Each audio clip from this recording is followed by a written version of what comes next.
And we're live. Are we? Is that what they said? We're live, and we're live. Do we need another countdown? 3, 2, 1, and we're live. Episode 6, Bunch Nothing Podcast. Your host, Instigator. My good friend, Crazy Good ain't here. Corey Cobb. He's out of town doing some work.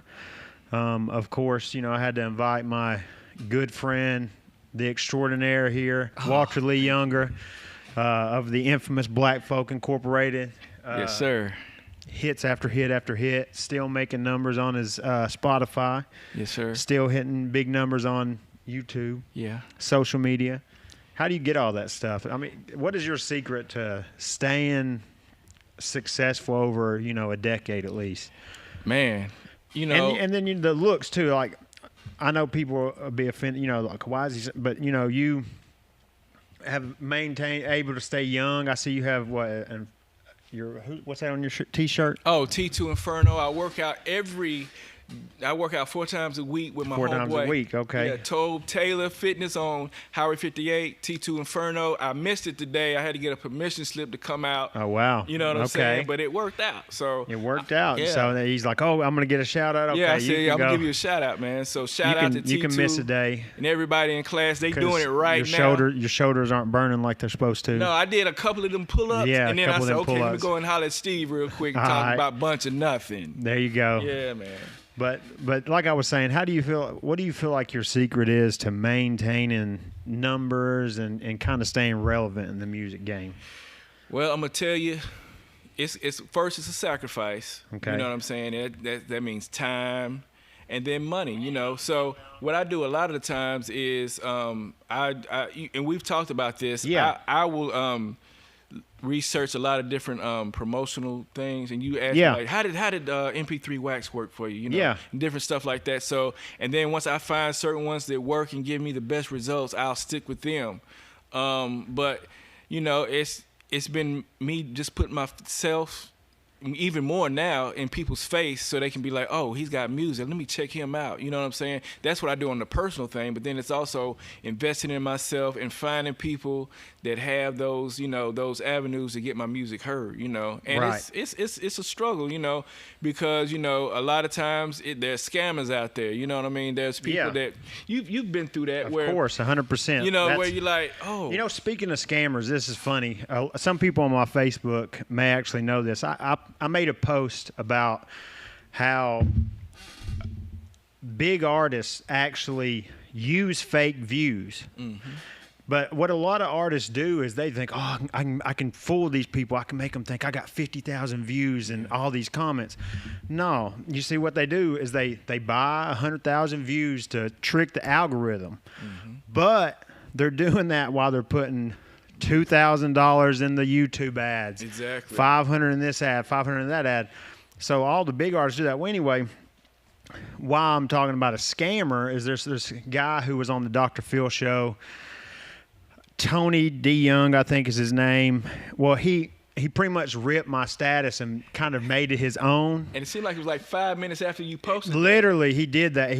And what made it so bad is that, like, he does this all the time. It's something that I've noticed literally 100 times. I've never said one word about it. I don't say anything about his scamming because all he's doing is middlemaning these agencies that you can literally search and it says, hey, you can buy views this cheap. Mm-hmm.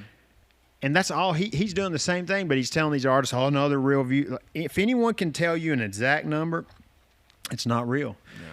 Yeah. If 150 comments are...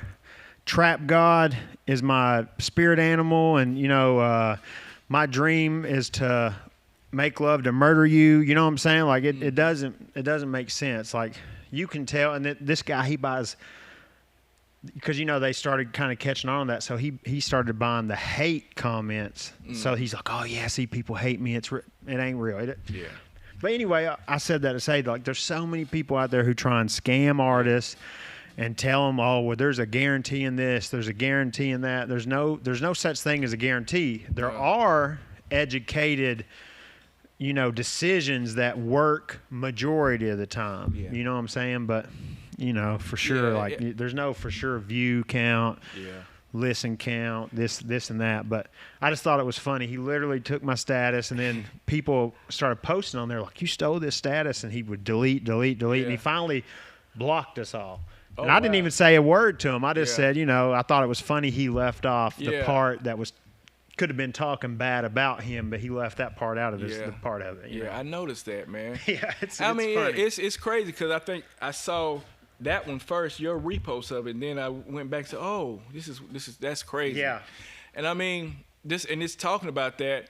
I mean, there is no benefit in relying on that because you want real fans to purchase your music and become fans, and people are going to continue to follow your music, Right. So, and the thing is, like you said, there's no guarantees. Like, it's certain videos that I've put, money in, getting it on blogs and blasts, and it does this many views, and then it's another one that it just, it takes off, so it, you just do it in good faith. Well, see, I've always, that's what's always killed me. Because, I have a video, obviously, that has a lot of views on it. 2.7 million. Just wanted to say that, brag on myself. No, I'm just saying that, and a lot of people are like, well, and there are a lot of reasons why. Well, one, it has a feature on it from Haystack. Well, Haystack prior to that didn't have a video with 1 million on it. Most people didn't realize that. You know why? Because, he hadn't gained that social media presence yet that I actually helped him do, and he would tell you that. He's like, Steve, that helped me out so much, man, blah, blah, blah. And he's called me 1 million. We have a whole project, 3 projects together, truly, but you know what I'm saying? And I'm going to be on his album and stuff like that. But all that to say, like, I can't tell you why it took off, but I can tell you reasons why I think it did. Because one, Haystack had a fan base that people were looking for something from him that sounded just like that song that he hadn't released in years. And when I released it, people gravitated to it.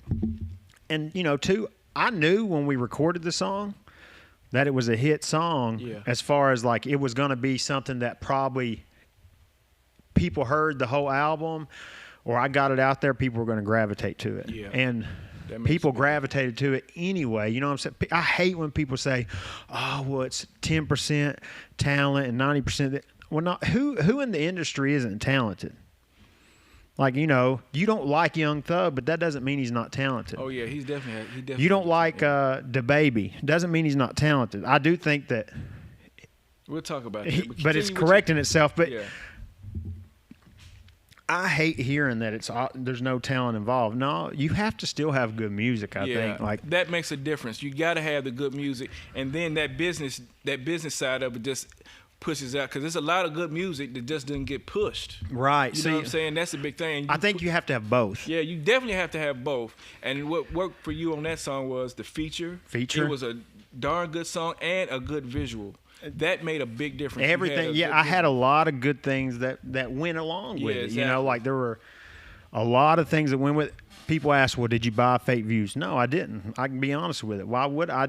I didn't know it was going to take off like that. I promise. Like, I woke up and looked at it the same way y'all did. Like, I cannot believe this is growing the way it is. Like, heck, Haystack even called me. He was like, hey, did you see the videos at 100,000 views in a week? I'm like, yeah, I did. I mean, he's like, I haven't had anything do that in a week ever. Yeah. You know what I'm saying? He still hadn't done that. Yeah. With his own videos. So it's not just that. There's other elements to it. Like you said, visual-wise, like, it was a good video. Yeah, definitely. Shout out to Christian, He shot that video.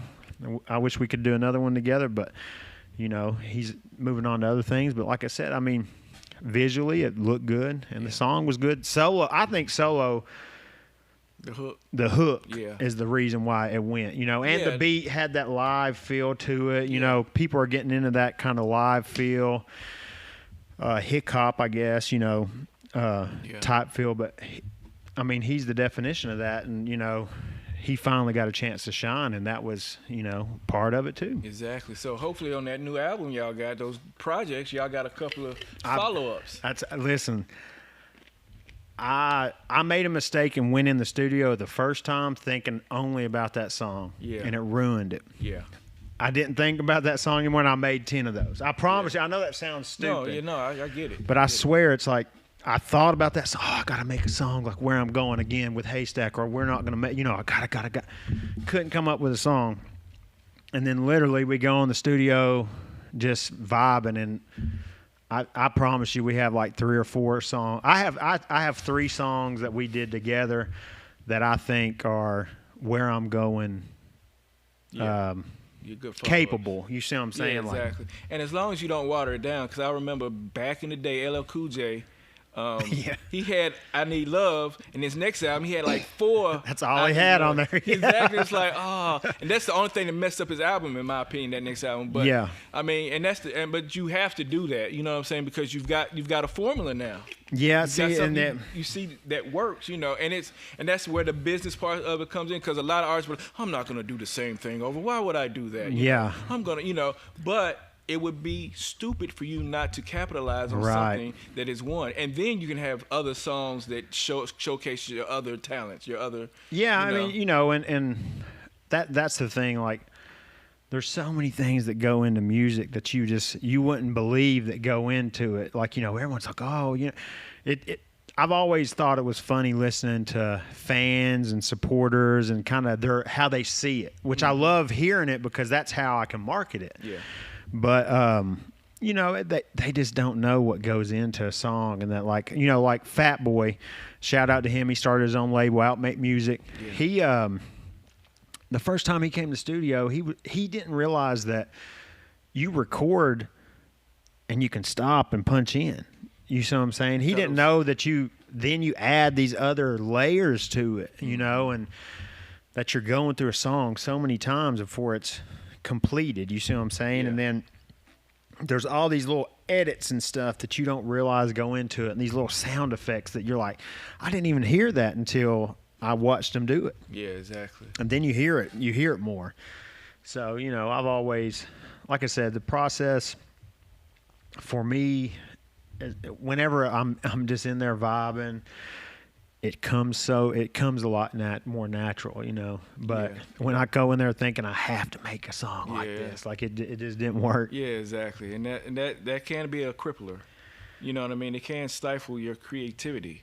So, I always try to go in and just, on one hand, be mindful.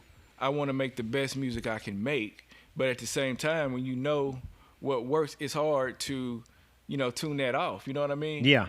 So I feel each point of that. You know what I mean? Because I was looking at something today, and they were talking about, well, all the music sounds the same now. Right. But if fans say this is what we want. Yeah, what I mean? Of course. And the thing is, I can go out and do something that's a little bit off the beaten path. Right. But I have to be ready to did I just stutter? Yeah. I have to be ready to get those consequences. You know what I mean? The consequences of not doing well. You know what I'm saying? Or being able to say, I'm going to have to invest more money in the budget to make sure that this song breaks through. And, I think another thing about music that's crazy that I've discovered now is that the machine doesn't own it anymore. So, like, I say that meaning that people who want to find different music can find it, and it's out there. Like, heck, I was just talking to Ducky DeVito, Duck Track. Shout out to Duck. Shout out.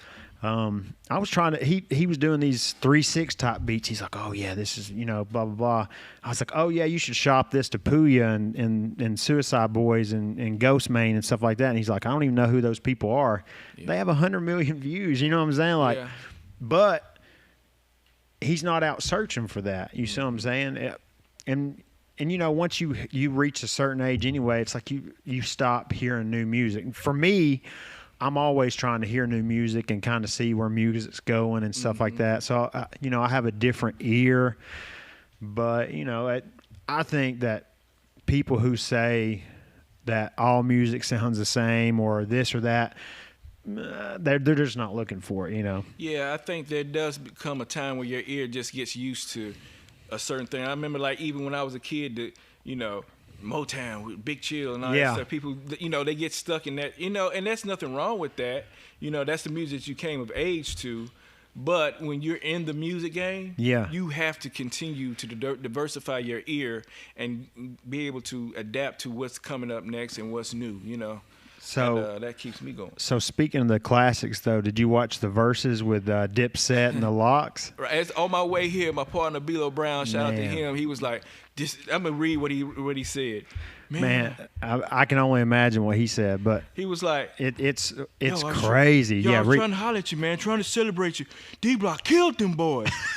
I'm doing it in his voice. Yeah. I have a because he was like, I have a newfound respect for them. They've never been one of my favorite groups, but them N-words went in last night. But what really did it for me was the DJ has murdered that we can say shit. Yeah. Holla back. Hip-hop is alive and well. So, yeah, and I was watching excerpts of it because it was just like, it's been everywhere for the past 24 hours in the whole cycle of everything. Man, I mean, like... I had to turn it off, first off. Let me say that. There's a reason why I had to turn it off. One, the Locks, I like the Locks better than Dipset anyway. Yeah. But I went in it thinking that Dipset was going to win because they 100% have more hits than the Locks. Yeah.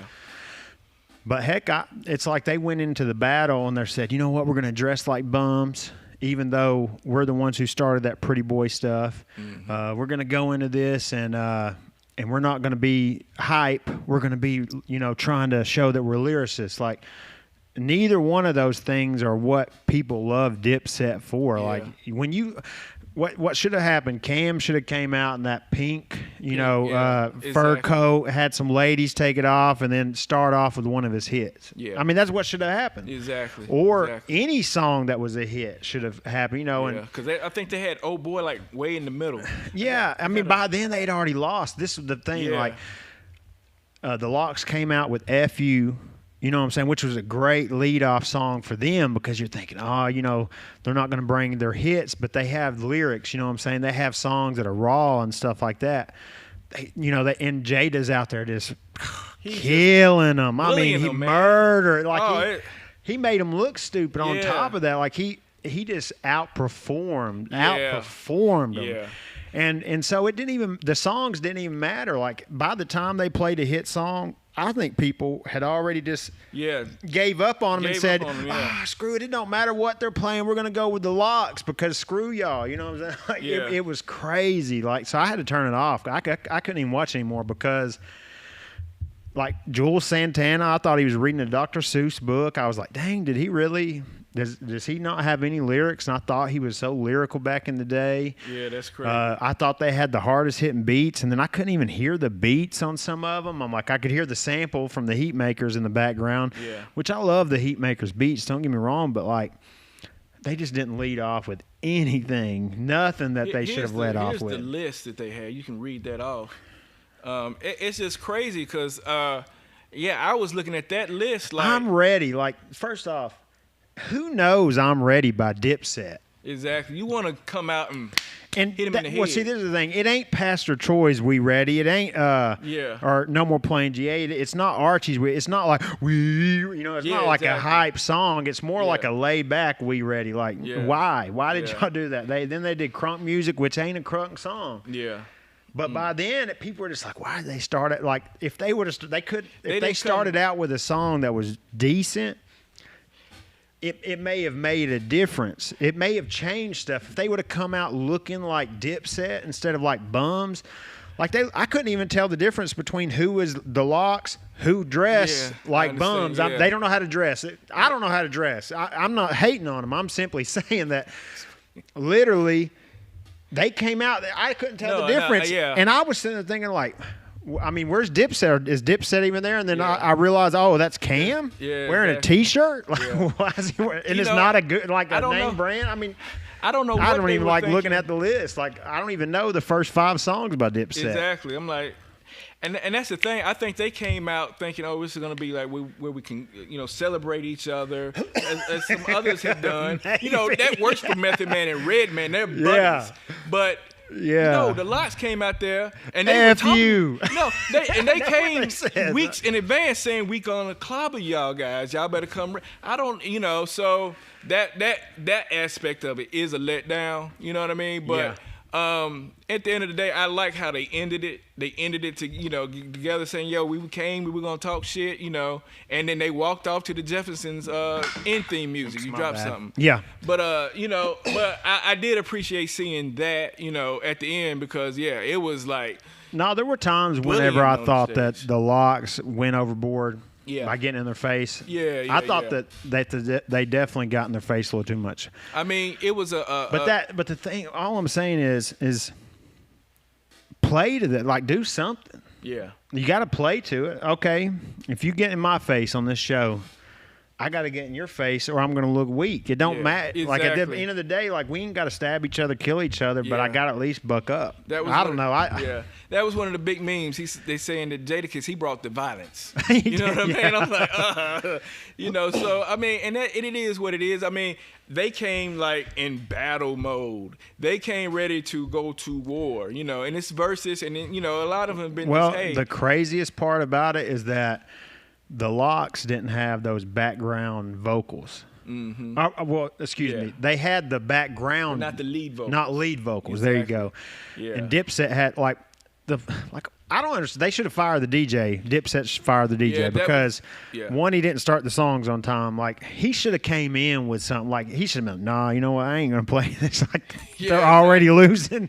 Like I'm Your changing DJ the order. Your DJ should know. Should okay, know the what's crowd, up. And then he didn't even play the stuff loud. Like I couldn't hear the music when the first song "I'm Ready" started. I was like, I hear a sample, and I think that they're rapping to it. I don't know. Like the sound man should have definitely. I don't understand that. But anyway, it don't matter. I definitely found a new type of respect for the Locks, Yeah. which I had it anyway because I'm a Locks fan. I used to like J Hood, all of them. But it definitely. I lost respect for Dipset. Yeah. Like I don't. I think they said something about releasing a new album. I'm not looking forward to it. I'm like, Yeah, why? that- Who you cares? know. Like y'all. They should have maybe released it prior. I don't know, but yeah. No, they should have done a better show. Their they definitely should have their done a better showmen show. suck. Like Yeah, that's just the say point. that, Like yeah. Definitely need a, every yeah. part of their showmanship sucked. From the way they dressed, how they came out on stage, how they reacted to the Locks pushing them and bullying them, Yeah. how they reacted to this, how they didn't know how to make a set list that people wanted to hear. Exactly, yeah. Like, how do you not know your fan base? Exactly. I know what my first song should be. Who said something? Well, Austin Keith said, is it possible that what Dipset thought was hype music is different to what we think hype music is, especially with that era in New York hip-hop? No, because that's my point. My point is that how do you not know your fan base? You have to know your fan base. So basically, if me and you are doing a versus battle, Yeah. I know what songs I'm going to win for sure, Exactly. and It's I a know strategy. what's not going to win. Yes. So, one, I shouldn't go in with a preset list. I should have an idea of what I want to play. Yeah. If we discussed it ahead of time, I definitely know what I'm going to play. Exactly. I know which one I'm going to lose to, so I'm going to play a loser, Yeah. but something I want you to hear. Exactly. It's But gotta I be some strategy. guarantee you my first song is going to be something that everybody knows and nobody has to be like, what's going on? Exactly, Like exactly. what are they rapping? What song is that? It's a- Can someone look up that song real quick and see what? No, you have to know your fan And I mean, base. especially that format was in front of a live audience. It's different if you like each in a different little spot, a little Yeah. studio, but you're performing to an audience, so you want to keep them aroused. Cam didn't even and come out hyped, to the you know what I third mean? or fourth song. Who was that? Cam, Yeah, that's what I saw. Yeah, that's crazy. like he's. All I'm saying is, Yeah, they you got to just know your themselves. fan base. They I know. themselves. Look at your numbers. Mm-hmm. What songs when you performed them did everyone react to when you were doing shows? Like, you know what song is a hit, not a hit. Come on, Exactly. Keith Austin. You know, out of all your songs, which song is going to hit better? You did a versus yourself with Georgie. What song did you play when Georgie played his best song? What song did you play when he played his worst song? Yeah. I mean, you know what I'm saying? Like, how did you go into it? Like, oh, I got to come in hard. You see what I'm saying? Like, no, you didn't play some Whack song. You didn't play a whack song like why play I'm ready? You're not ready. That's a song no one knows. Exactly. I don't care what you say. Like I might have to pull it up because I don't. That's my point. And I'm not dissing it. I just don't know. I can't recall it. Yeah, I mean, that's just how it goes. I enjoyed Versus because, like I said, it brings a lot of the old hip hop to the front. Yeah, exactly. It's exciting. You know what I'm saying? Like I love the Gucci and Jeezy one. Yeah, that was a great one. I love the Snoop and DMX one. Yeah. They've done well each time that they've done it. You see what I'm saying? They bring two people you want to see go against each other. Yeah. And they continue to do stuff like that. But and that people got equity in it. A lot of the artists that started out, they got equity in it. And it brings a lot of people that you not necessarily forgot about at some point, but it's like, they they got a classic. You're giving them their flowers. Exactly. I feel like you get a chance to give them their flowers because I mean, there were a lot of people tuned in. And like I said, I was one of those people. So I was, and I tuned out after I was like, you know what? They're gonna get clobbered. They're getting clobbered. Yeah. I give it to the Locks already. I don't care what they do after this point. They can't win me back. Yeah.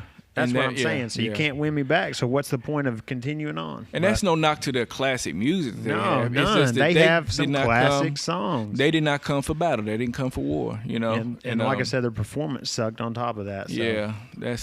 But speaking of hip hop, did you? What do you think about the Baby's comments and how he's getting canceled?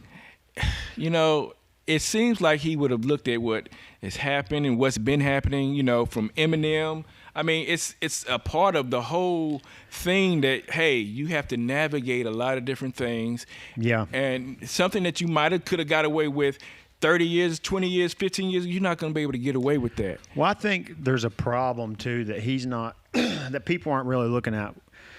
Like, it's not his opinion.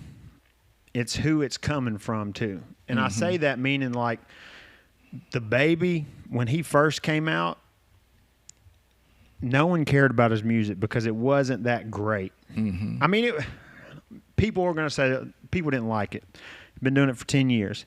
He started doing gimmicks. Yeah. He did the ludicrous style, which is doing these funny videos that gain people's attention. Yeah.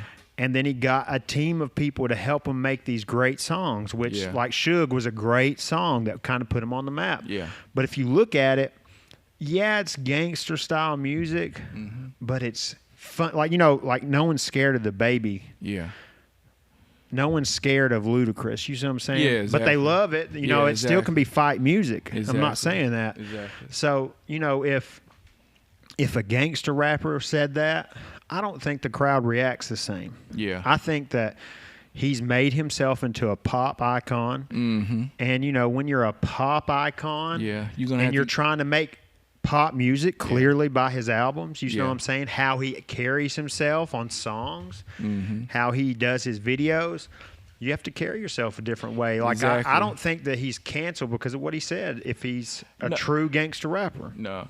And the thing is, he's going to have to go by the Eminem playbook, and his next performance will be with Elton John or somebody of that. Yeah. No, and I'd say that jokingly, but truthfully. But truthfully, he is now moving towards the Eminem pop level. Yeah. So when you're doing that and you have somebody like Elton John firing back, you're on a different radar. There's a big difference when you start hitting those type of radars. People can hip-hop is pop culture. Yes, it's going to continue to stay pop culture. Nothing's taking it away. Yeah. I have other reasons. We'll discuss that later on down the road, why I think that is, and what I think of hip-hop as a culture, you see what I'm saying? But there's one thing you can't say about it, and that's that it is not the number one thing in culture. It's the most influential thing. Yes. I've even said this as coming from a racist society, you see what I'm saying? Like, the reality is, though, like, everybody wants to be black.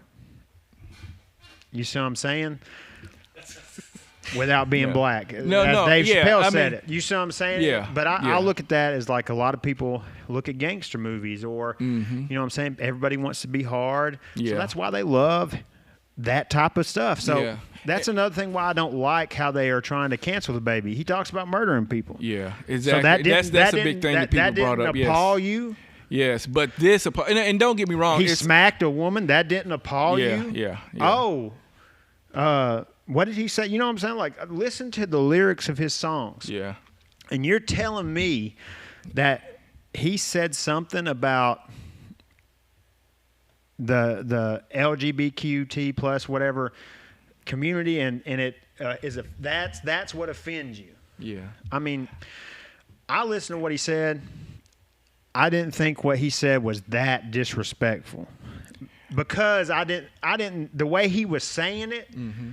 He wasn't directing the AIDS thing to gay people. Yeah. He's just saying undercover people. He's not really hating on gay people. He's saying undercover gay people. And you, my friend, are about to be canceled. No. But but here's the thing. But I can't be canceled because that's not my culture. No, but yeah. I'm not a pop culture person. I'm Not not yet. influencing people. No, well, that way. I understand what you're saying. But here's the thing that I think.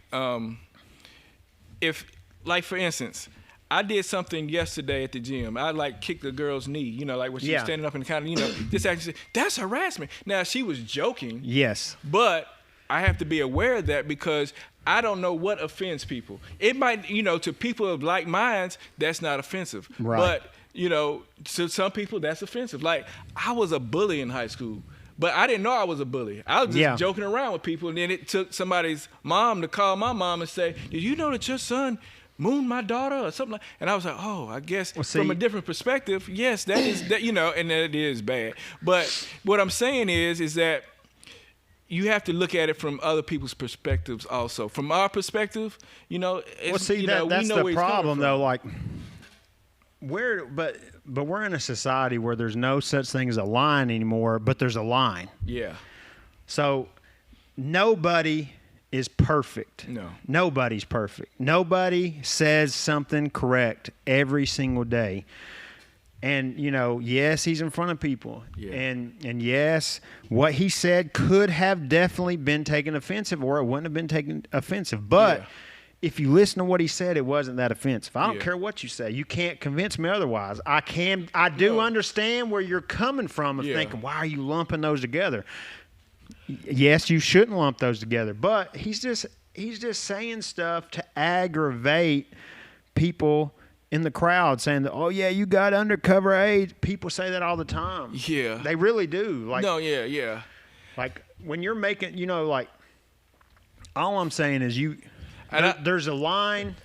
There's definitely this line that you have to be within when you're that big. I agree that you should know what crowd you're in. Let me tell you something that's funny, and it just lets you know how times have changed. Will Smith said something similar to that, like in 1986, 1987, in a live stage show. You know what I'm saying? Hyping up the crowd. Yeah. It's like, all the people with AIDS be quiet or something. Something like that. Oprah has said that. Yeah. Oprah has said the same thing he has said about AIDS. Yeah. Literally. Mm-hmm. She had a whole show about undercover brothers, like meaning the black community. Yeah, exactly. Yeah. Not white community. Yeah. Not this community. Yeah, talking about gay black men being the movie. Person who carries AIDS. Yeah, she produced the movie with Tyler Perry to kind of touch on that. But you know what I'm saying? Like, that was 15, 20 years ago when she did that. Yeah. And no one's bringing that up. Yeah. But this is the thing. I don't have a problem with anyone's lifestyle. No. But I do think that people should be allowed to take a stand. I don't think that being gay is natural. That's my opinion. We've had talks about That's that. my opinion. We had long talks but about that. That doesn't mean that I don't love some of my gay friends and I don't care about their lifestyle. Yeah. And it's not a religious thing. I think it on a scientific level. Like, it's like, would I want my daughter to be gay? Not necessarily, because I want to have grandchildren. Does that mean that I don't love my daughter, or I wouldn't love her if she ended up being gay? No, that doesn't mean that. But that doesn't mean that. Yeah, I'll be honest. I don't want my daughter to be gay because I want grandchildren. Well, and so what? They have. I don't want it to be.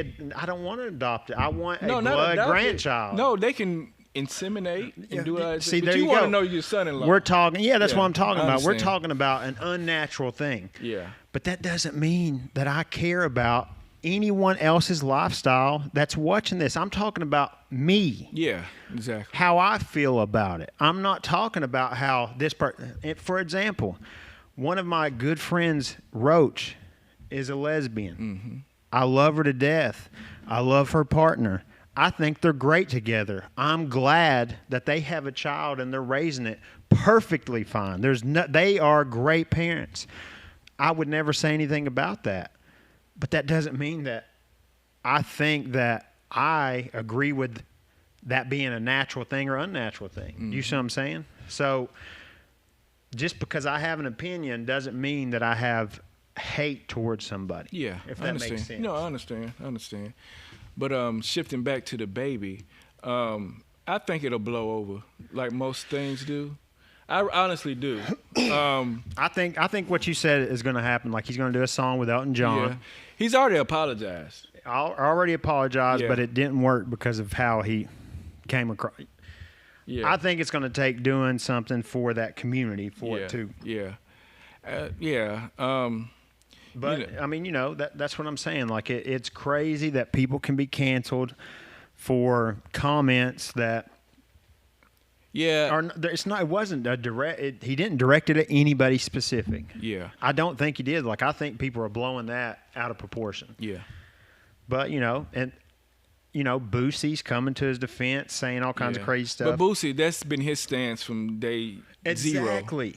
But that's zero. the whole point. Like, who cares? Boosie's stance on it is different than the baby stance. Mm-hmm. That's my. Yeah. Because Boosie comes from a world that's kind of how you're supposed to feel. He's been in jail too. So You see what I'm saying? Like, so Boosie saying the same thing the baby said doesn't get him canceled. It did get him off of Instagram, but Instagram's been taking him off of it anyway for everything he does. Exactly. So it's not new. It's not because of this or that. And he's had that stance forever, and he continues to grow. Mm-hmm. He continues to have people who want to hear, including the people who hate him. They want to watch him because it's entertainment. Yeah.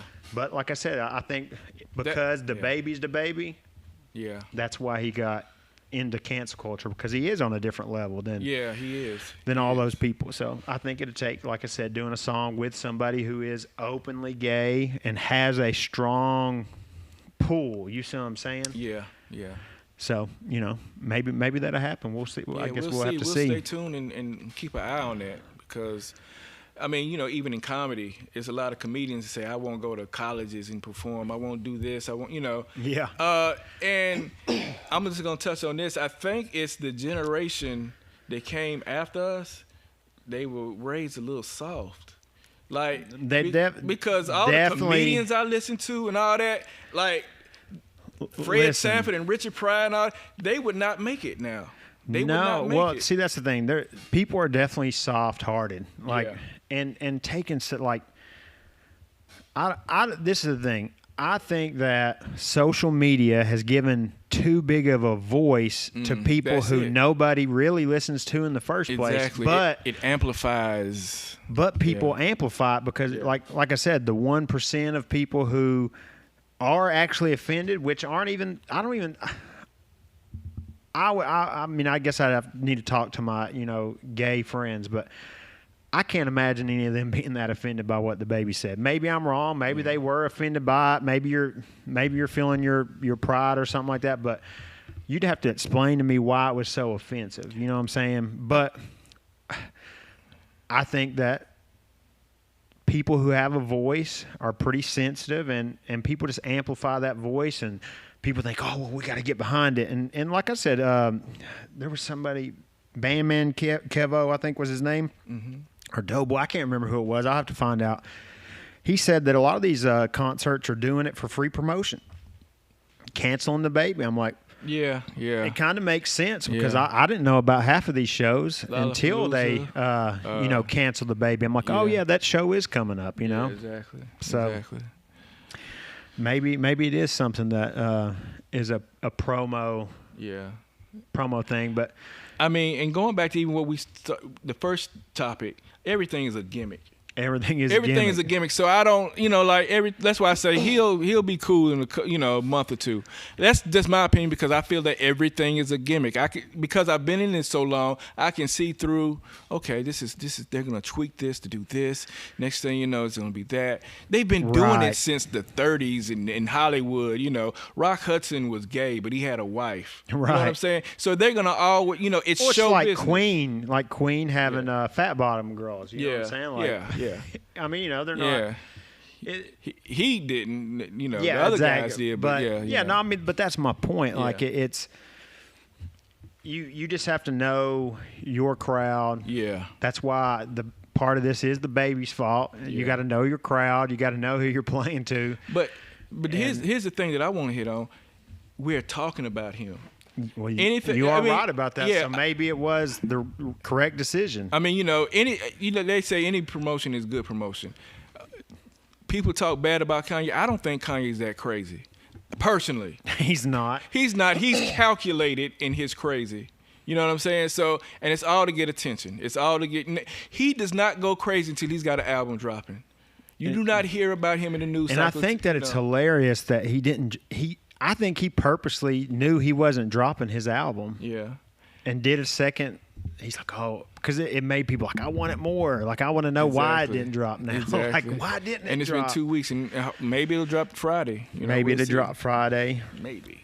We'll see. But, I mean, everything is a gimmick. Yeah. Artists out there, you have to realize that you have a niche. Yeah. You have a gimmick that you have. Everybody has that they follow. Boosie is never going to come and do a what kind of song? A poppy.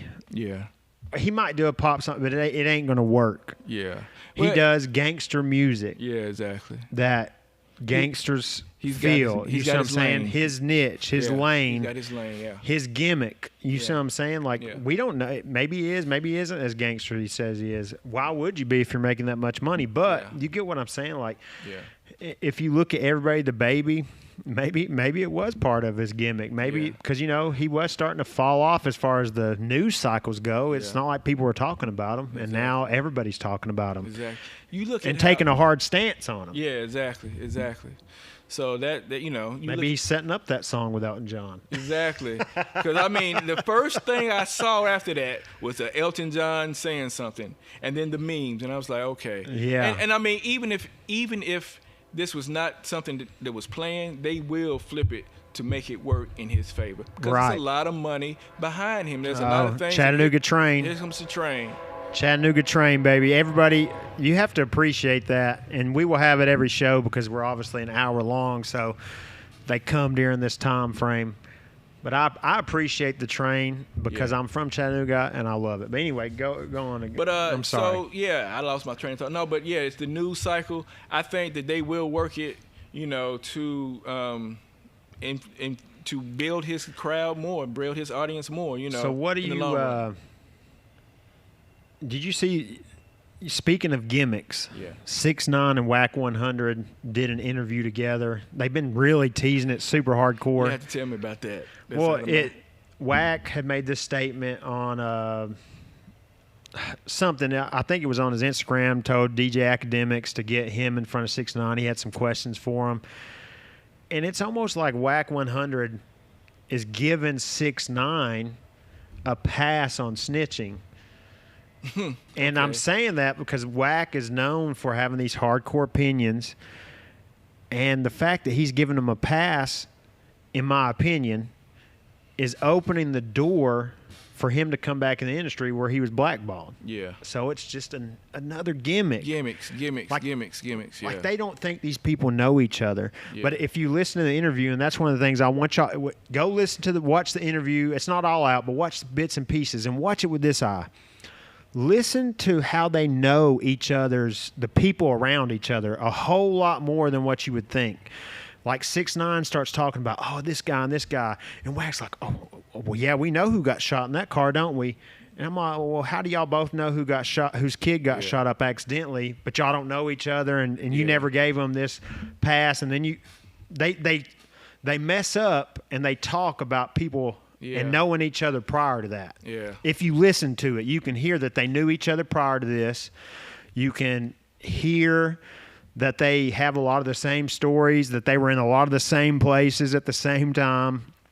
And like I said, I feel like 6ix9ine was getting blackballed because he snitched, which I think the type of music he did, Yeah. that of course he's Yeah, hard to exactly. believe. Exactly. Doesn't mean,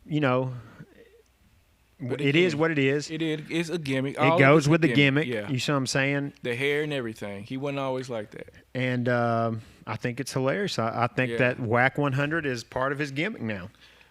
But But you got to think about it. We look at it from a different viewfinder.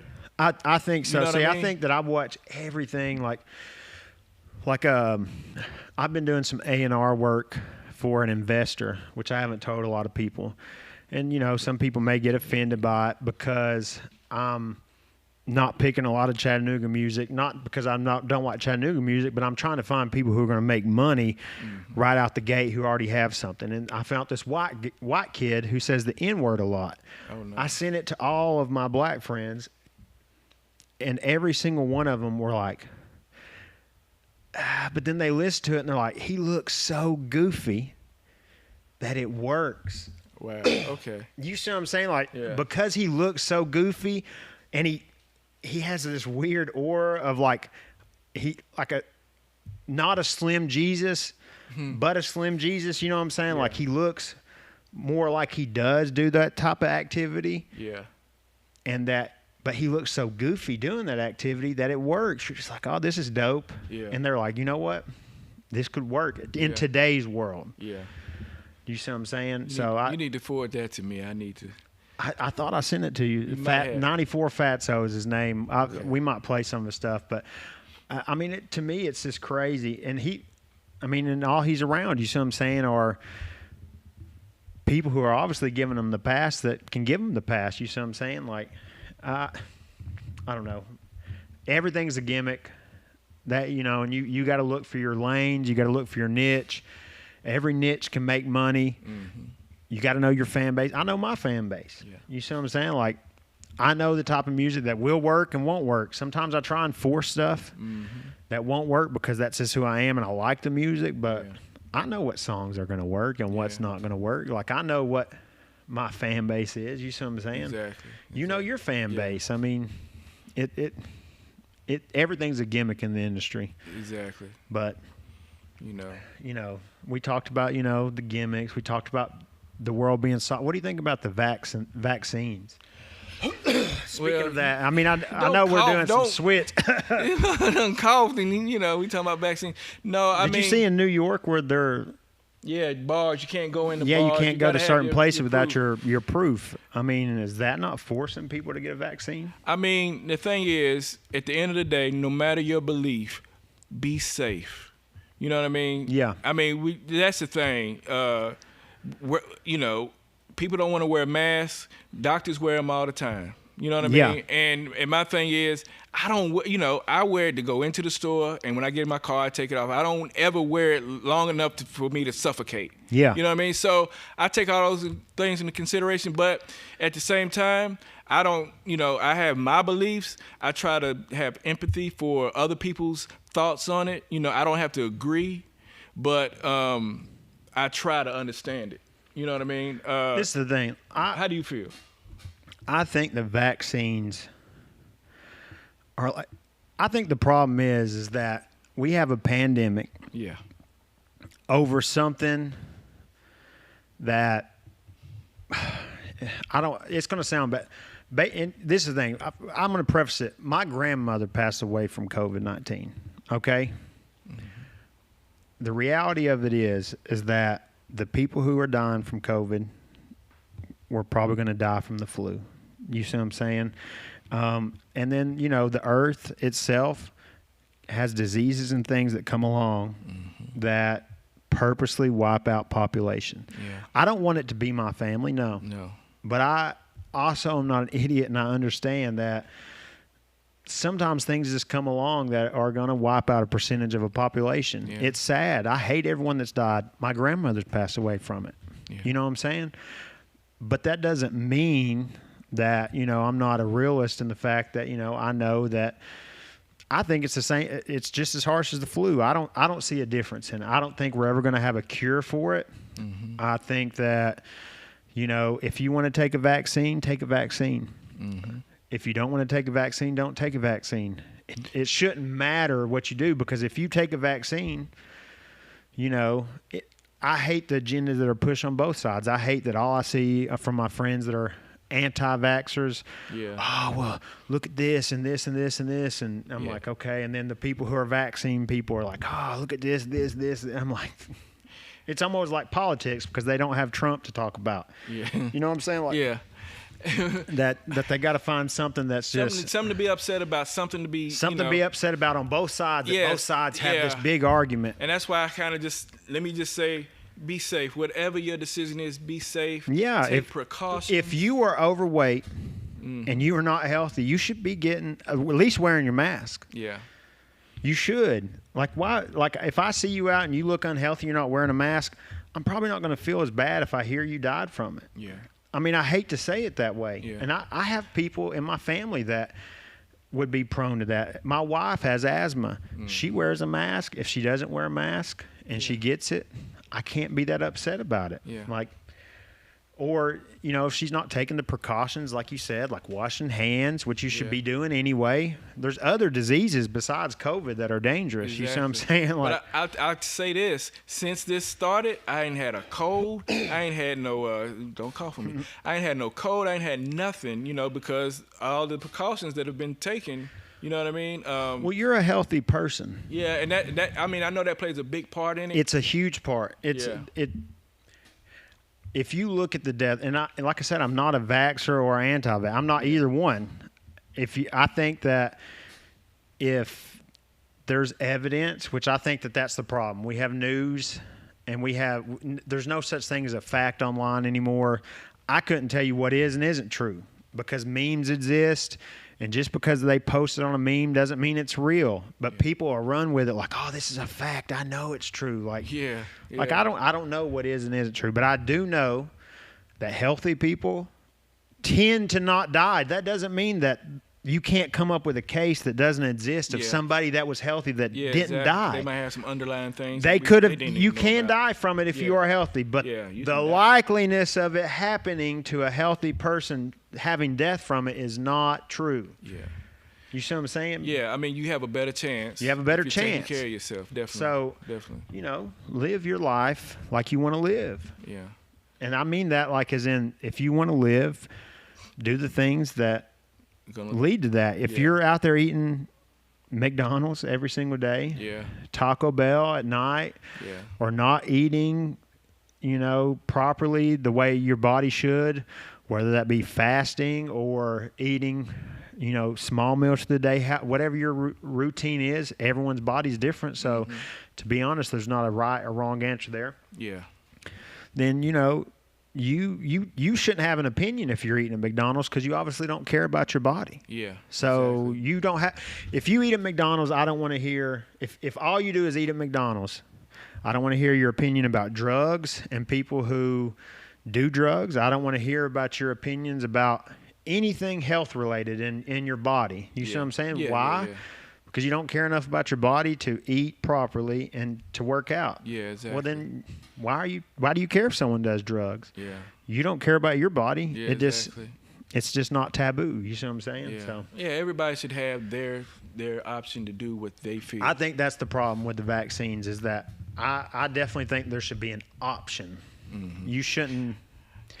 You see what I'm saying? It's a catch-22, because yes, everybody should have an option, but at the same time, people are so hard-headed, and they want to go to Lollapalooza and they want to do this, and not take those precautions that, to keep you safe. I don't have a problem with a venue like Lollapalooza. Mm-hmm. I don't have a problem with a restaurant saying you need to be vaccinated to come in here. Yeah. I do have a problem with the state of New York having a mandate saying that you don't have that option as a business owner, or you as a person don't have that option. If the gas station down the road doesn't want to serve people who are not vaccinated, well, then don't go to their business. Make them lose business. Make them see that was a bad decision or a good decision. See, that's the point. Well, I get it. Everybody should, and I say this, everybody should have their free will, but a lot of people don't have common sense. That would be the reason why I would be kind of like leaning towards somebody has to be the parent. I think, say, and this is the argument that I would have with that, is that there's not enough research and facts about the vaccine that lead me to believe that if I take the vaccine, I'm more protected than I am if I was to be healthy. And see, and when I say that, I mean, if you're not going to take the vaccine, it needs to be somebody to say, hey, these are the strict guidelines that we're going to have to do to keep everybody The world's too soft for that. Yeah, exactly. And I say that meaning like, if you see someone unhealthy out there, like, although that's body shaming or that's some kind of shaming. You see what I'm saying? Like, and trust me, I know that's my personal opinion. I know the world is too far gone for that now. Right. But that's just my personal take on it because, I don't. We had a couple of good months here. You know what I mean? I could. We in the gym, we going to the parties, we doing it, and it looks like they're gonna shut it down again. I was prepared to travel the world, and just do stuff. But I think that's part of why your opinion is to get the vaccine. If prior to getting the vaccine, if we weren't shut down, would you have that same opinion? Yeah, I think so. You would have the opinion that you should get vaccinated this is the reason why I got vaccinated. I got vaccinated early on, and I was against it, but I knew that I was around people that weren't healthy, didn't have the benefit of being healthy like me. Yeah. Or that are older. Well, okay. I did it. So with them that's a great argument. Mm-hmm. See, in my opinion. Yeah. In the work that you do,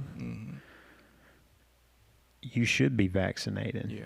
Because you impact other people's lives that don't have that option. You see what I'm saying? So that is different. Yeah. If you're somebody that is always involved with people who are unhealthy or sick, I'm on the line about whether you should have the right or not have the right, which I know that like I said, this is a problem. I think everything in the world is gray. Like even murder. I know that this is crazy. I think even murder is gray. Like if someone rapes my daughter, I'm going to kill them. I have no regret about it. I'm going to kill them. Yeah. I'm going to try and kill them. I'm going to try my best to kill them. You see what I'm saying? Like where they're walking in court at some point, they will die. And I don't think that is something wrong with that. I would want anybody to do that. You heard it here first, people. Steve is a killer. But if we're saying, oh, well, Stevie murdered somebody without saying why he murdered them, you're like, oh, man, what a terrible person. He's a murderer. Yeah. But am I a bad person because of why I murdered? That's what I'm saying. Everything's gray. So that's why laws are so hard to come by. You see what I'm saying? And the more we have, the harder it is because like the baby, you see what I'm saying? Like everything, there's all these lines that are out there. Yeah. And you got to know which ones to cross, which ones not to cross. You've got to know which ones are right and which ones are wrong. Like I said, my opinion about, that community or someone being gay or not has nothing to do with love. It's just I naturally don't think it works. Mm-hmm. You see what I'm saying? Yeah. But I don't think that doesn't mean that those people can't be happy. Yeah. I don't think that means that any of the people who choose that lifestyle are bad people. No. I don't think that those people shouldn't be allowed to have insurance. Yeah. I don't think that they shouldn't be allowed if they want to adopt a child. I think they should be allowed to adopt a child. That's my opinion. And that's the thing. But that doesn't mean that I don't personally think that it seems unnatural. Because like I said, the question comes up, would I want my daughter to be gay? The answer is no. Yeah. Because would you love her if she was gay? I would. Okay. I said that. That's my Yeah, point. I would exactly. love her if she was gay, but I wouldn't want her to be gay Yeah. because I want a grandchild. Yeah, and that's not in your control. Exactly. Yeah. And that's another thing. I don't think that, I think that a lot of people don't believe people can be born that way. And I think people can be born that way. You see what I'm saying? Yeah. I personally think that you're pretty much born who you are, Yeah. if that makes sense. I really didn't come on here to get too deep, it's like, Well, but I feel you though. I definitely feel you. We've talked about this. I was in Walmart and talked to you about 30 minutes just walking around talking to you about this and Well, see, I'm a person who would touch on a lot of subjects people are scared of. Like, Yeah. I'll talk about my thoughts on racism in front of being the only white person in the room. I've always done that, have I not? Yeah. Heck, here's a story. I didn't realize, because of where I came from, that how bad the N-word really was. Yeah. And I mean that, like, I remember someone saying something was N-word rigged. Mm-hmm. You see what I'm saying? That's Who racist. Said that? Who said that? Some older man was White or telling me, black? a white guy, Okay. obviously. No, I mean, cause So yeah. I asked Kevin, Big Block Freeman. I said, hey man, is this racist? He said, yeah, it You is say racist. it's racist, but I say it all the time. Amongst my people, I say it all the time. But No, see, I this is get the it. thing. I didn't truly know that was racist. Yeah. It's the where it's coming from. And you Yeah. know me. Do you see what I'm saying, Yeah, no, though? no, I Like, get it. I get you it. know No, me, yeah. If and you- you know that. But Rule of thumb, anytime that word is used by anybody that has not been persecuted with that word, and it's crazy how we use it in the rap songs. well, We were see, talking this is about- the problem with Yeah, that. That's yeah. what I'm saying. Like, the new generation, they should be allowed to say the N-word. I don't care what anyone says. Why? Because it's pop culture now. And I get that, but how much time do we got? 'Cause We got as much time as we want. Okay, It's my podcast. because, I can go for 2 hours if I want to. Okay. Everyone tries to cut me off in an hour. That's why I'm starting a new subject, because it's an hour. No, that's fine. And guess what? I can talk about whatever I want on my podcast because I pay for it. Now I get what you're saying. I'm gonna get you back on. Get up. Yes, I get what you're saying about that, but they are also outlawing a lot of things in the schools to be learned about, and the history of all that stuff. But And why would? Okay, I can tell you why they're outlawing that type of history, because it's a subject that no one's allowed to talk about without getting fired. Because if a white man talks about Martin Luther King, even in a positive light, it could be taken the wrong way. Because just like I said, I didn't personally know saying something was N-word rigged was necessarily bad, because when I heard it, I didn't hear it as a racial thing at the time. And now it clicks. And yes, it seems that might seem dumb to some people. Like, oh, of course that. No, because I've never came from a place with hate like that. Like, Yeah. Did I hear it from someone who used that as a hateful term? Yeah, but that doesn't mean that I understood it as hate. Yeah. And When they like spit I on me said, and kicked me when I was on my bike, I heard that shit. And, but No, but what I'm saying is like, I come from poverty. You see what I'm saying? And I think that I understand a lot of things, but I also can't understand a lot of things and never could understand it. I Yeah. can hear you talk about it, Yeah. and I can say I can see your viewpoint, but I'm not. I'll never be black. Exactly. I'll never be black. But I do think that I live in a world where, as a white man, that now it's been turned on us in a way to where I have to hate myself because I'm white. I can't have a opinion about anything. Because I'm white, I can't be successful. Because I'm white, I can't talk about this. I can't do that. Well, if I can't talk about it, then you can't expect me to understand you or attempt to understand you. Yeah, I you mean- see what I'm saying? If we can't have conversation Yeah. about it, then how in the world am I supposed to ever understand? You know how I was able to understand racism and why it is so bad is because of hip hop and coming into black culture, or poverty culture, as I call it, and being around nothing but black people and talking to them about the things. Yeah, exactly. How many times have we had conversation? I'm like, well, why is this? Exactly. And that's, you're going to have to find some safe friends that you can talk about that stuff about. But that's the point. Safe friends? Why can't people learn from their mistakes? Why can't people learn? Because even the most racist person, they're not racist because they actually hate black people. They were taught to hate. Yeah, it's a learned behavior. And guess what? Most people can unlearn that, but it takes making mistakes. Yeah. You got to know, no, that's not right. You shouldn't say that word. Yeah. And you shouldn't say that as a white person. But I also understand why this generation says it, and I don't necessarily have a problem with a white person repeating the word in a rap song. Here's the thing. And I don't see how it could ever be offensive. Like, as a person, a human being, I don't understand how it could ever be offensive, because it should show you how pop culture, how black pop culture has taken such a root that it's become that comfortable, if that makes sense. No, I get it. I mean, and if it wasn't for racism, it would be everywhere, and it wouldn't be a big deal. But if they're not saying it with any type of racist connotation, is it wrong? Is it wrong? It's going to be wrong, and it's from a basis of you might get your head knocked off. You see what I'm saying? It's not, and that's not in a negative thing, because some people. But where does that even exist anymore? I don't know, but I don't want you to find out.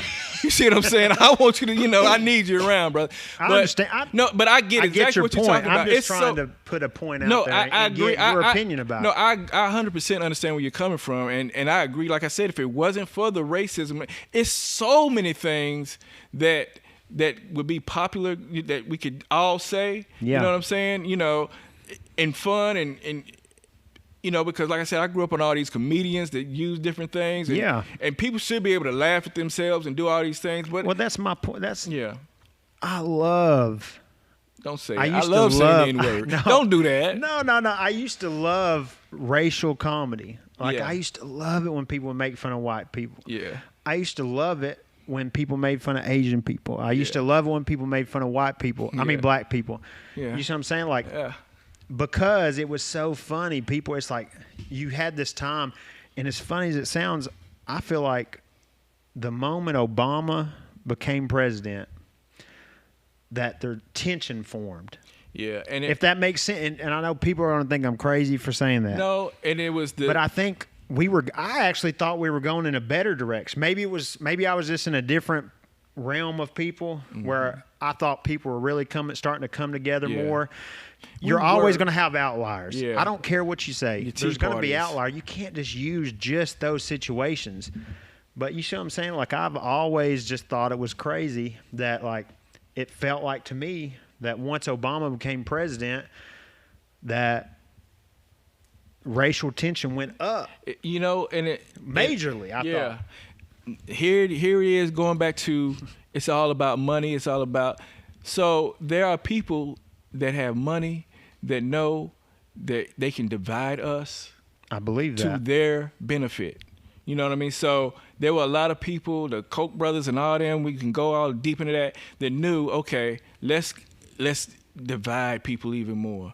And there were people that felt that way already underlined, because there are still people that are alive from the 50s and 60s that used to water hose black people and all that stuff. And that's, see, that's sick. Yeah. I think that's the problem, though. I think that, okay, like I said, I don't think that there's a person on earth that wouldn't look at that now and think that that's sick. Yeah. Exactly. I don't think that there's... Especially if you know me as a human being. But this is the thing. But think about that. So how does racism really exist? It exists because people... Because people are scared of each... Like, I now have to have a fear of black people. And I say that, and I can openly say that, because I'm white, and now I'm just a racist no matter what I do. No, and you even said it. Yeah. I can't, you need to watch where you're at when you say certain, why? No. It's pop culture. Do you see what I'm saying? If I don't say, but I never said it in a racist way, if I'm talking to these people or that, but here's the thing, what I'm saying? But see, people we can see it like that because we're up on we can look down and say, okay, this is pop culture. This is why it's that. Most people don't look at it like that. This is their life. This is when they were 12, 10 years old, getting spit on and they kicked off their bike. And your white friends couldn't say anything, because the other big white kids were right there, and you getting called the N-word. Okay. Or, you in the 7th grade. I grew up in the 80s and 90s, okay? All right. I'll be honest, there was only a couple of times I ever seen something racist, and every single time I can honestly say, and I'm not just saying it, that I did stand up. Yeah. And lots of other people who you would assume were racist stood up, and they said, you know what? Even people who have probably made racist jokes even stood like, no, you're not going to hurt a human. Yeah, exactly. They may I think tolerating racist jokes is wrong. You know what I'm saying? Like if it's like in secret and it's meant to hurt somebody. Yeah. But I don't think. I come from a place where I think that the humans that hate each other are going to hate each other no matter what. Yeah.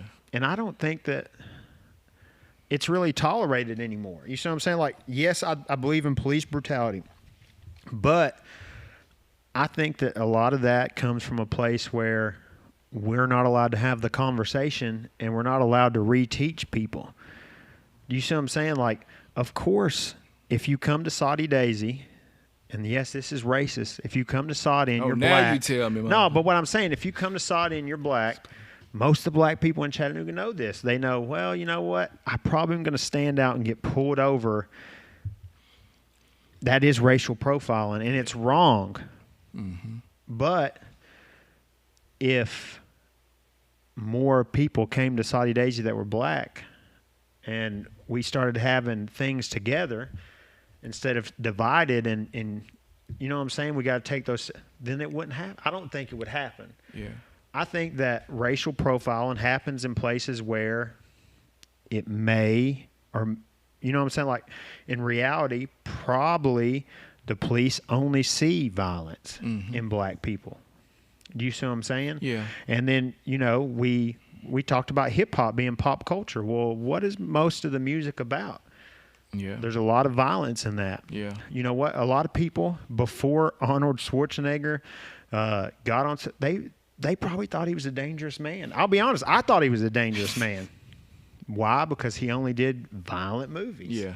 Yeah. But then you get to hear him talk and meet him and stuff. You're like, oh, this isn't a violent man. And that's my point. When did you meet Arnold Schwarzenegger? I need to hear that story. No, I know, but I get you saying. I know what you're saying. But my point is that it takes people like this meeting and talking about stuff and being able to talk about it without being crucified. Yeah. If they did make a mistake, what if what I said, my mind can be changed? Yeah. You see what I'm saying? That's not everybody, though. You have to understand that. Yeah. I think it is everybody. I think everyone's mind can be changed, even the deepest racists. It just takes time. If they got sense, I think if they've got humanity is going to take over in a person unless they're just a murderer. Yeah. If they're a murderer, they're going to be a murderer. Yeah, exactly. Whether you're black or you see what I'm saying? Yeah. They're going to be a terrible person whether you're black or white. You see what I'm saying? Mm-hmm. I think that I honestly feel like it could be ended, but it will never be ended because we're not allowed to have conversations. And I think that is part of the creation of division is from the fact that, we have cancel culture now. So we can't ever talk about it. Yeah, no, I mean, you have to, like I said, you have to find people that are open to talking about it. And like I said, we've talked about this before in the past and over the years, But yeah, that's the thing. The same way you can't go to black people and talk about that. Yeah, I can't do that with every white person. I agree, but and there's a such thing as code switching, where when I'm here, I'm this, and when I get here, I'm gonna talk like this, and when I'm with my friends, yeah, man, well, I'm gonna do that. So you have to be aware of your surroundings, regardless. I think, but see, okay. Listen to what you just said. You have to be aware of your surroundings. So why is it racial profiling if I'm white, I'm around 10 black people I don't know, yeah, I'm told that we're different, and I would never understand you. So why in the world would I go around No, you? I wouldn't say you would never understand a No, person, but what I'm saying is, okay, how are you saying that people aren't taught that? Because, okay, I can't say I understand you because I honestly feel like I can't fully understand because I am not black. no, You see what I'm saying? Yeah. But I can kind of get where you're coming from Yeah. in a gesture from it. But a lot of people won't allow me to even say I understand. yeah, and that's what I'm saying. You got to get around people because there's gonna be people that are not gonna understand. Regardless, like you said, there's gonna be people that are murderers. There's gonna be people that are just not gonna get it. They're not open to it. So you have to just keep it moving and find people that, okay, I can talk to this person about this. You know what I'm saying? Right. Because there's certain black people that I can't have that conversation with. Right. Just the same way there's certain white people. You know what I'm saying? So like I said, that's not even profiling. That's just the way it is. Because a lot of people might look like they're intelligent, be dumb as. You see what I I'm agree. saying? But so I just think that the human mind was made to kind of already assess a situation, okay? And so the problem with that is that everyone's mind works that way, okay? So if I go to a place and there's 10 white people in wife beaters smoking cigarettes around a beat up car, I'm going to have a sense of danger. yeah, it's a stereotype. And just like you said, that's a stereotype. and sometimes though. stereotypes will save your life, because sometimes they are true. A lot of times they are true for a reason. And you know, And I don't believe in police brutality. no, I think that a lot of cops are good, but I also think a lot of cops are terrible people. Yeah. You see what I'm saying? That misuse their position. But I don't know what I would do if all I saw were, especially like in Chattanooga, for instance, where we're so divided again, like it's almost like a racial divide with a dam or something. You see what I'm saying? Like, well, the police officers that work downtown, if all they see are black people and obviously police only respond to violence, I could see why maybe they would become racist. Mm-hmm. As bad as that sounds, I can I maybe get it. understand where they come from. Yeah, I get That's it. why I say people need to be taught constantly. Like, it needs to be constantly reminded, like, no, you know what? Everybody has problems. You see what I'm saying? We are all different because everyone's different. You see what I'm saying? Yeah. But we are also the same in the fact that we are humans and we all have feelings. so You bringing see it what I'm saying? back, bringing it back full Bringing circle. it back full circle. That's why I say it's important that those classes that are being taken out that are somehow taught so that people can understand this word was a word used to whip my ancestors' ass and make them work and do all these different things. So do you think that, and I think this is where I come from. Mm-hmm. I think that, like, for instance, police officers should only be hired from their community. You see what I'm saying? So no matter where you're from, if you're from Chicago and you're a downtown officer, you should have lived downtown. You see what I'm saying? Yeah. Or you should have been in poverty. I'm not even talking about race. You see what I'm saying? You should be able to relate to the you community have to that you're relate to the serving. community you're serving. I also think that that's true with pretty much anything, like teachers. You see what I'm saying? Like, I think that history should just be history. You know, some of history is bad and it has to be taught. Yeah. You see what I'm saying? Why? So that we know that this did happen. It is wrong. Yeah. We should know why it's wrong. And how can we now prevent that from happening again? Right. We have to learn from history. And I think that, you know, maybe it would be great if instead of taking it out, allowing, you know, somebody from that heritage to teach it, whether it be, you know, obviously Columbus didn't discover America, but you know what I'm saying? Like you know, somebody from a tribe to come and talk about that. You see what I'm saying? Somebody from that originally community. from America to talk about that. You see what I'm saying? Stuff like that. Yeah, 'Cause yeah. I think that, like I said, I come from a place where I think that everything is gray. I don't think No, there's I agree anything with that's that. black and white. Yeah, it's gray. And There's a I lot of mean gray that areas. as in, like, you know, right and wrong. Yeah, and then that middle part in the middle where it's like, Because, you know, like, I hate when people steal. I hate when people do this and that. But if my cousin steals, I still hurt for him. You see what I'm saying? Yeah. But I hate people who are thieves. I hate them. I'm Yeah. like, gosh, I can't stand a thief. And then, I found out that, maybe my cousin or my aunt or my uncle or just anybody I'm related to or know personally, I'm like, dang, why did they do that? It hurt my heart. Yeah. And I still felt sympathy for them when I had never felt sympathy prior to that because it didn't hit me. Yeah, exactly. You see what and I'm it's saying? gonna Does take, that make sense? It takes being in that person's shoes to really understand. Because there's been a lot of times with me where I didn't get it. I thought I got it, certain things, but then it took me being in that position to say, oh, this is why they're offended by whatever this is, whatever this situation is, and it's going to take a lot of that for people to get to where they need to be to get to that point, to understand it, So, I mean, and that's the first step, as long as people can talk about it and they're open to it, that's going to make the biggest difference. A lot of people are not open to it, A lot of people, I'm glad that hip-hop has opened up the culture so people can look into it. It surprises me, when people know certain things about hip-hop culture that are not from the culture. Walt, I can't wait to talk to you about my book that I've been writing about hip-hop culture. Put the camera on me. Took off my glasses for that. But Tell me about this book, man. No, I'm not going to get it started yet. Well, that'd be a totally different podcast because it's going to make a lot of people hate me. Well, it's too late. You're the instigator. But I appreciate everyone tuning in. I got to give a shout out to our sponsor before, maybe I was too deep. Maybe they're like, maybe we don't want to sponsor the show anymore. Sign up for this shit. But no, Living Stones Remodeling and Roofing, Cody LeDuc, 423-475-0391. That's 423. That's our area code for everyone who didn't know that. 475, pretty easy to remember, 0391. And I've made it on a couple posts already. He'll be on our flyers and stuff like that. Make sure you check him out for any of your remodel needs. He's also looking for people who want to work.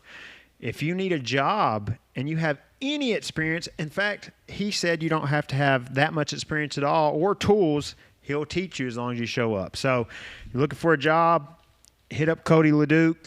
He has several jobs going on now. He has a lot of references for people who are looking for someone for remodeling. He does new construction as well, remodel construction, roofing, anything. He's great at it. Cody LeDuc, 423-475-0391. Anything else we need to touch on? Well, we had a list there, and I don't think we hit everything, did we? It don't matter. It don't matter. You want to play one of your music videos before we go man, out? Let's play one. What was that song? In My Lane with In My Reggie Lane Long. with Reggie Long. I wanted to showcase that, man. So this video right here is the new one. And what do they look up when they want to find this video? Reggie Long and Extraordinaire. In My Lane. In My right Lane, there, baby. right there. Look that up, Now, man. people who don't know, who is Reggie Long? Yeah, I talked about that, man. He is a guy that was in a group, is still in a group called Real Tight. They were signed to Warren G's label back in the day, G-Funk. I said G-Life the last time I was here. And yeah, we've been collaborating on music here lately. He's actually on my first album. Yeah. I'm planning on working with him again. I think I reached out to him about that, but yeah. I mean, super talented. The group was talented. Yeah. A lot of people, don't give them the respect they do as being one of the first groups to be signed from Chattanooga, major label. Major label. Let them not downplay that. They were on a major label. And touring. I talked hit songs. They still make money on every. Exactly. I hate when people try and downplay songs. I like. Were you ever on a major? You know what I'm saying? Like, do you realize the time they came from? Exactly. And how big of a deal it was to be on a major label? Exactly. I don't think people get that. I mean, it was a big deal to see them on Soul Train. You know what I mean? Soul Train. That's because people don't understand. They don't even know what Soul Train is. You used to wait to watch Soul Train. Exactly. You know what I'm saying? Like, you would wait hours, like, okay, Soul Train's about to come on. That dude right there rapping stuff. Oh. But had to throw that in there. He keeps switching outfits. Yeah, that boy is cold. Boy, look at him. But I heard he was a racist. No. Yeah, he's not. It's that guy. I'm just but kidding. No, yeah, man. It's crazy, man. They did a lot of stuff, man. I'm proud to you know, to be a collaborate supporter. with Yeah, them. collaborate with So them. in Do my that. lane. Let me just say this: prayers to Bobby of their group, Bobby Torrance. He had a medical issue. He's recovering well. But y'all send out awesome. y'all's prayers to Bobby Torrance of Real Tight too. I Oh, wanted that's to great make sure to hear. share That's that. great Yeah. to hear. I did see where he was in the hospital. What? Yeah. I'm not talking about it, I guess. I want to say it was a stroke. Okay. But he's recovering well. He's getting his mobility back. He's been posting Awesome. and doing all that stuff. That's great. So- Hopefully he gains everything back. Yeah. He was super talented. Yeah, he's super nice talented. guy. A few Only songs. met him one time. Okay. Super nice guy. Yeah. Met him with, I think Reggie brought him by one Yeah. time at the studio. But what I remember, he was not. Everyone that I ever met from Real Tight, there's one I haven't met. Bobby Rice probably. You met Danny, Danny. and Bobby Rice lives in Atlanta. Okay, and that's probably the one I didn't meet. then, Yeah. But thank you, everybody. Episode 6. Tune in every Wednesday at 7:30. We'll be going live from Buncha Nothing Facebook page. We'll have all the social medias out soon, and we'll start releasing clips, including ones from today's episode. But, hey, thank you for tuning in. Thank you for showing up, Walt. Hey, man, yeah, I man. appreciate Maybe they'll that. have me back, and I appreciate you having me. Always. You know. Like I said, I don't give you your props. I'll give you your flowers now. You're definitely one of the groups that I looked up to and made me want to do music in the first place. So thank you. And I'm glad for this podcast because he doesn't tell me that stuff in real life. He'd be like, "You suck. You're garbage, man." So I appreciate that, man. I really do, man. So All right. are we out? We're out. All right, peace. Oh, my leg hurts. Ooh, man.